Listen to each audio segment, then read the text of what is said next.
In February 1945, the war in Europe was close to its end. But for the city of Dresden, the worst night was yet to come. The city was known as the Florence on the Elbe.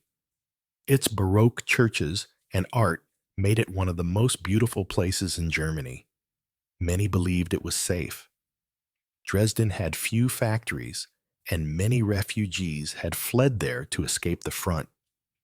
On the night of February 13th, the air raid sirens began. Within hours, the city was in flames.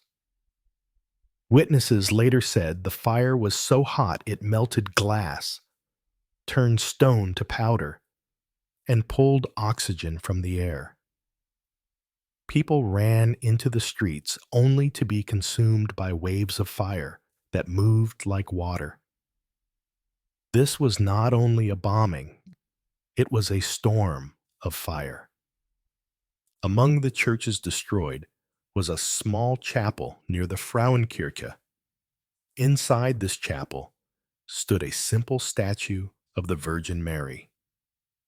It was not made of marble or metal, but of wood and plaster. Painted in soft colors, it showed the Virgin holding her child. Many locals had prayed there in the days before the bombing, asking for safety. One of them was a young girl, Anna Keller. Anna was only 12 years old. In her diary, which was later found half burnt in the rubble, she wrote, "I prayed to her today. Mama says the war cannot reach us here, but I am afraid. The statue's eyes seem to follow me, as if she knows." When the first wave of bombs struck, the chapel roof collapsed. Fire spread across the street. Neighbors later told how the church bells rang even though the tower had already fallen. People claimed the sound was carried on the fire itself. The second wave of bombers came after midnight. Fire met fire, and a storm rose above the city. Temperatures reached over 1,000 degrees. Whole blocks vanished. Survivors later said the heat was so great that people dissolved into ash where they stood. Yet when the fires died down, something was left standing. Among the ruins of the chapel, the Virgin Mary was still there. Her paint was blackened, but her shape was untouched.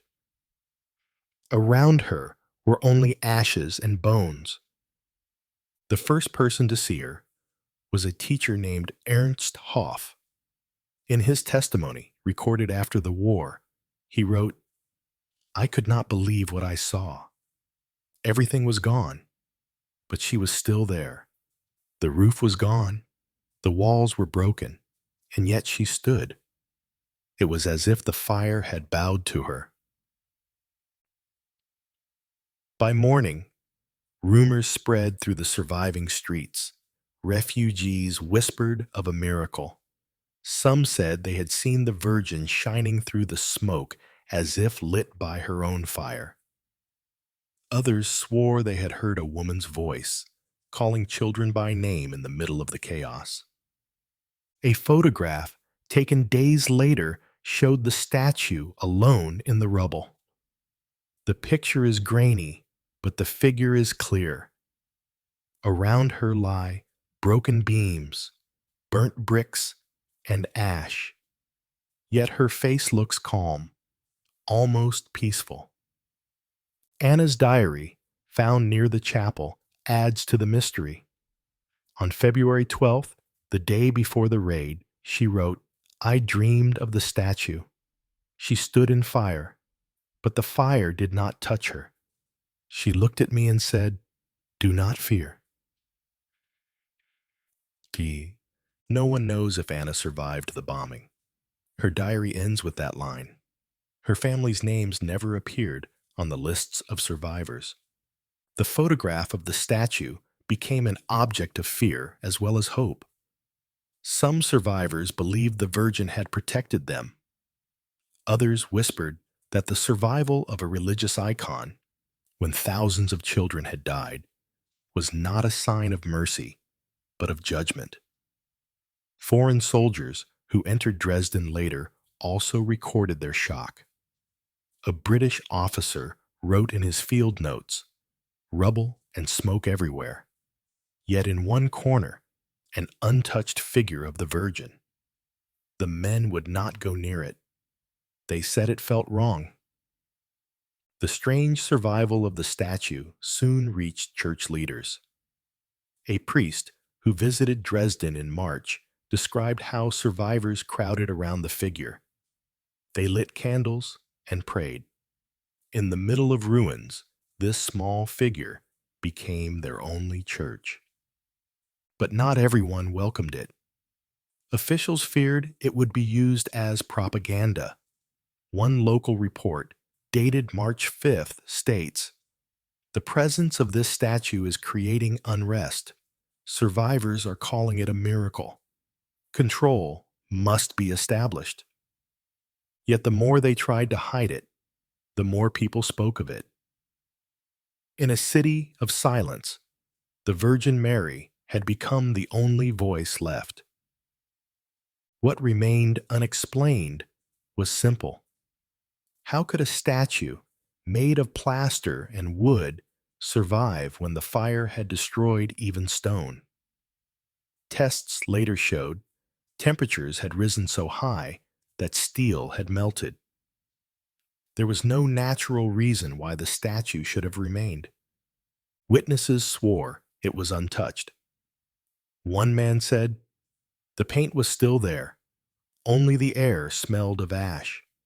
She looked the same as always, as if nothing had happened." The story spread through Dresden like smoke, and with every telling, the mystery grew.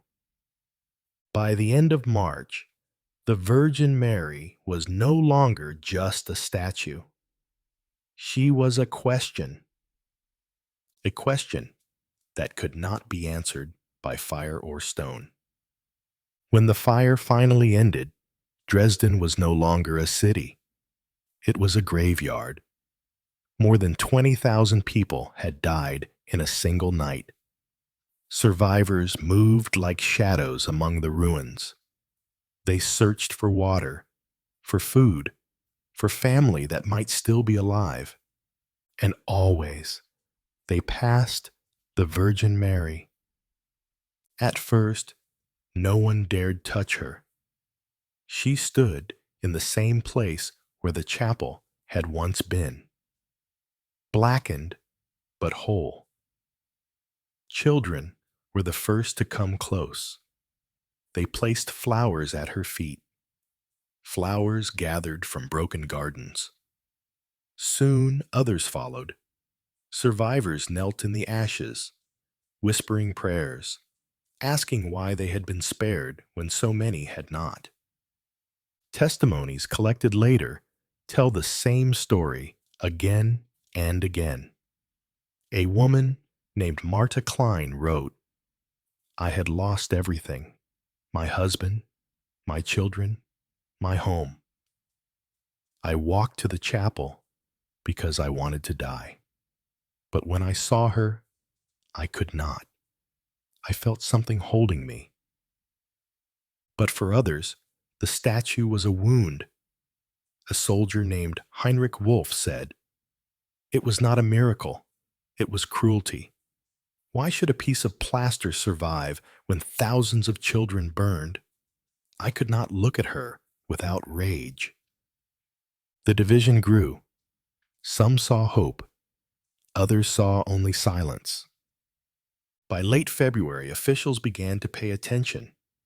They worried the story of the statue would spread beyond Dresden. Reports moved up the chain of command. One official wrote, "The population gathers daily. Songs and prayers are spoken in open defiance of order. The icon must be controlled." When Soviet troops entered Dresden in May 1945, they also heard the story. At first they laughed. Soldiers mocked the survivors for clinging to a statue. But when they saw it for themselves, their laughter stopped. A Soviet captain recorded in his diary, "The figure should not exist. Everything else burned. The chapel is gone, and yet she stands. My men refuse to go near her at night. They say she looks alive." The church, desperate to protect what was left of its influence, declared the statue a sign of divine mercy. But politics soon intervened. Both Soviet and Allied officials feared the Virgin could become a rallying symbol. In a divided Germany, even faith was a risk. A British intelligence officer sent to Dresden wrote in his field report, "Subject: unscathed religious icon, possible propaganda tool, recommend close monitoring, population unstable, attaching mystical significance, suggest removal." The church resisted. Priests guarded the statue, taking turns to watch it day and night. Survivors brought candles, sometimes food, sometimes letters addressed to the Virgin as if she could answer them. The statue became not only a religious figure, but a messenger, carrying questions no one else could answer. One of those priests was Father Johannes Bauer. In his journal, discovered years later, he wrote, "They tell me to keep people away, but how can I?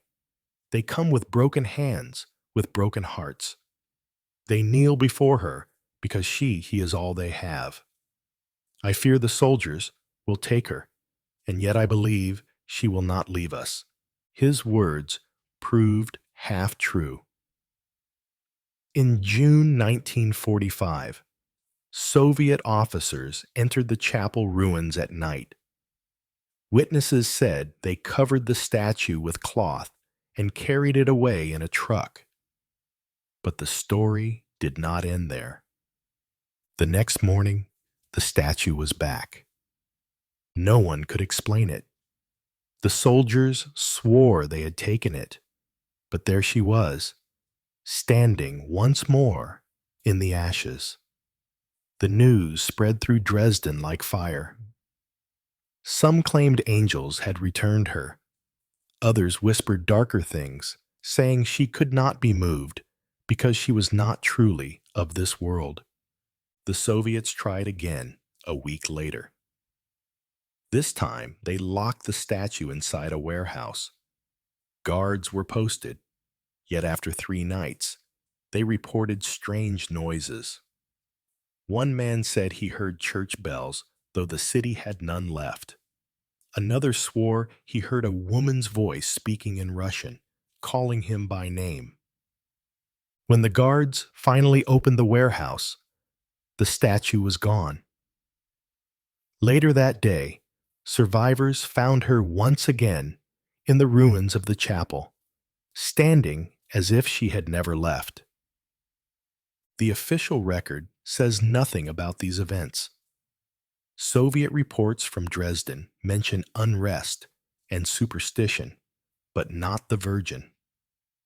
The silence in the files is louder than any confession. By autumn of 1945, the mystery drew attention from outside Dresden.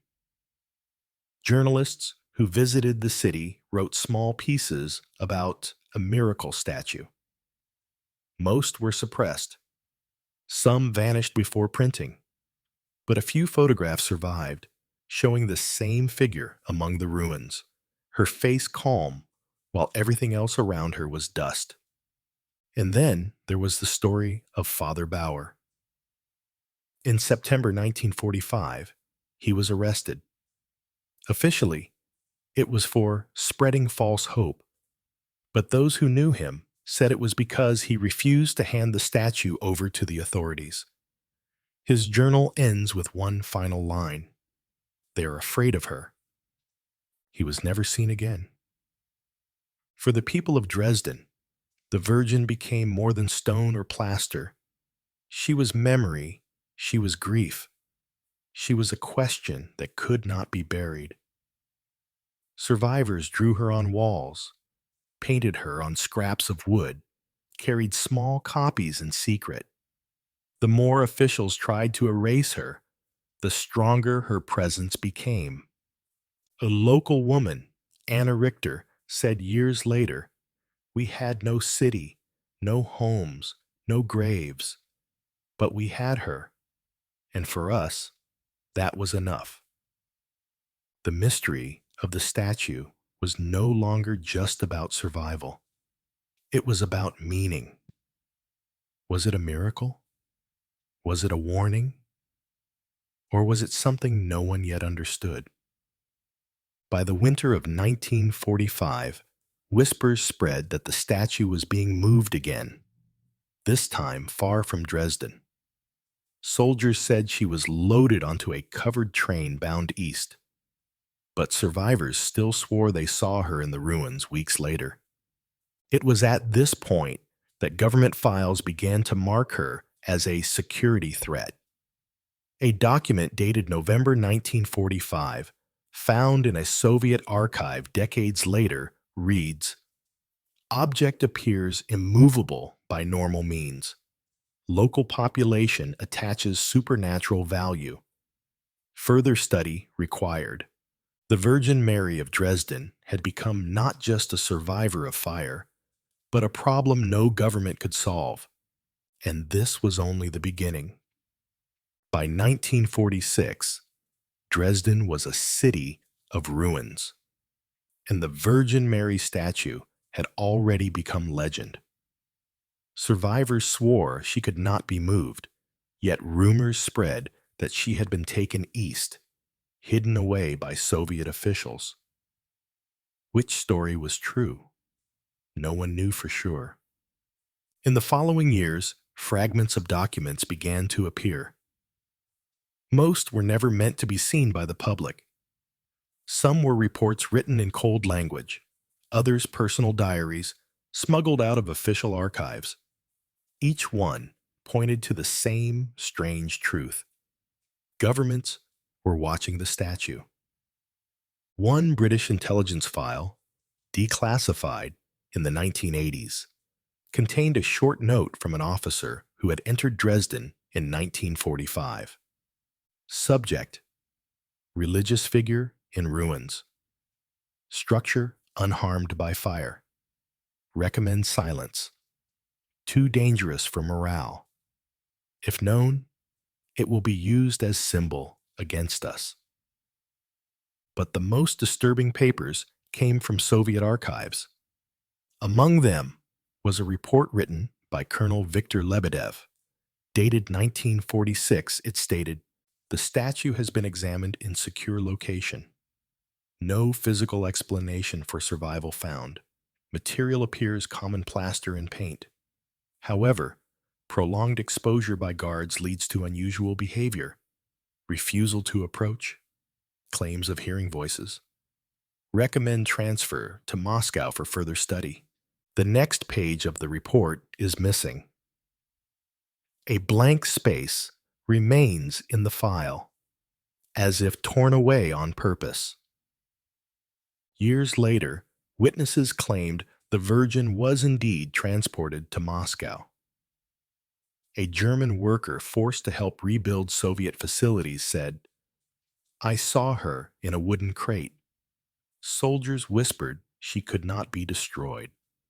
They feared her, but also wanted her power." Where the statue went after that is uncertain. Some say she was kept in a museum storeroom, locked away, and never displayed. Others believe she was moved to a monastery in secret. A few even claim she returned to Dresden, standing once more in the ruins before the city was rebuilt. One testimony came from a woman named Katharina Schultz. In 1953, she was part of a church group allowed to visit Moscow. In her later letters, she wrote, "They showed us treasures taken from Germany. In a dark corner, I saw her, the Virgin, just as I remembered her. But her colors had not faded. Her eyes were clear, brighter than before. It was as if time could not touch her. Officials denied her claim, but her words matched rumors whispered for years by others who had seen something similar. By the 1960s, the story of the Virgin of Dresden had become more than history.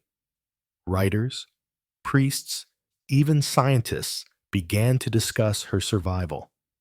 Some called it a miracle, proof that faith could stand against fire.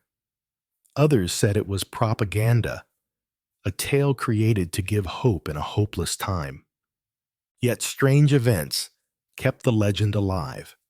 In 1968, a Russian museum worker wrote in his private notes, "A figure in storage room 12 is never covered in dust. No matter how long it stands, it looks new. When I work near it, I feel watched.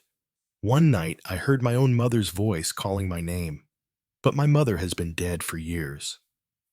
The note was hidden in a book and found only decades later. In Dresden, rebuilt as part of East Germany, memories of the Virgin were kept alive in secret. Survivors told the story quietly to their children, who told it again to theirs. Some claimed that even without the original statue, her presence lingered. People said candles lit near her old chapel site would never go out, even in strong wind. The church tried to track her. A letter from a Vatican official in 1972 mentions inquiry into missing icon, last seen in Dresden, possibly moved east. No confirmation. Witnesses unreliable. But the number of reports suggests persistence of object. And then, silence again. It was not until the late 1980s, when the Soviet Union began to open its archives, that new fragments appeared. Among them was a chilling report.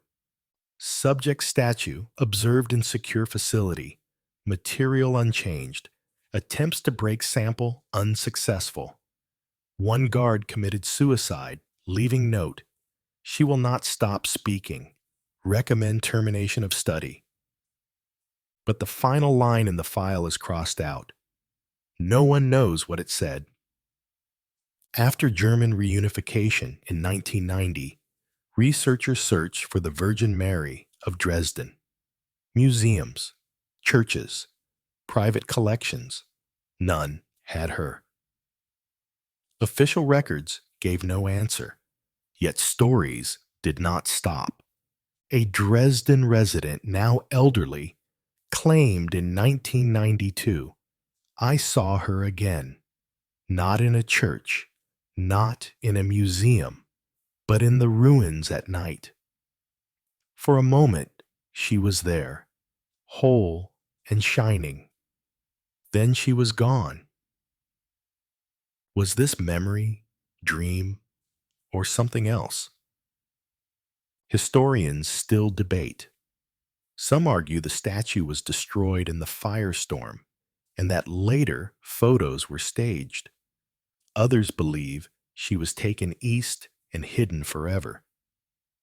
And many survivors insist she was real, that she stood against the fire when no one else could. But beyond the question of where she went is a deeper mystery. Why did she survive at all? Experts in physics studied the few photos that exist. They argued no plaster figure could endure the heat that consumed Dresden. At those temperatures, not even brick remained. The survival of the Virgin Mary breaks every natural rule. For believers, this is proof of a miracle. For skeptics, it is a riddle still waiting for truth. Anna Keller's diary, the one found in the rubble, is often read as the key. Her last words before the bombing were, "She stood in fire, but the fire did not touch her. She looked at me and said, 'Do not fear.'" Whether dream or prophecy, those words became the heart of the story. Today, if you walk through Dresden, you will find the Frauenkirche rebuilt. The city shines again, but beneath the stone are memories of that night. Survivors still speak of the Virgin who stood when everything else fell. Some say she remains hidden, waiting for the right moment to appear again. Others whisper that she was never just plaster and paint, but something older, something that cannot burn. We may never know. But when the bombs fell and the city turned to ash, one figure stood untouched. And in the silence after the flames, she asked a question that has not been answered for almost 80 years. Why her? This has been a fictional story, told in the style of forgotten archives and lost testimonies. If you want to hear more stories like this one, subscribe to our channel and tap the bell.